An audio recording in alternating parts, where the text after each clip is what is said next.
Bună ziua! Avem aici o situație. A fost un robinet defect, a curs un pic de apă și a umflat parchetul, toate că n-a fost multă apă.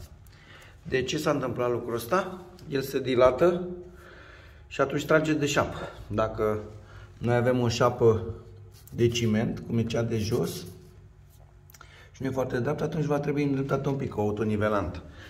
Autonivelantă nu se pune pe bază de ipsos, nu se aplică pe bază de ipsos, se pune autonivelantă pe bază de ciment, fiindcă parchetul când se va dilata va rupe șapa, fiindcă nu este foarte rezistentă la dilatare sau contracția asta de ipsos.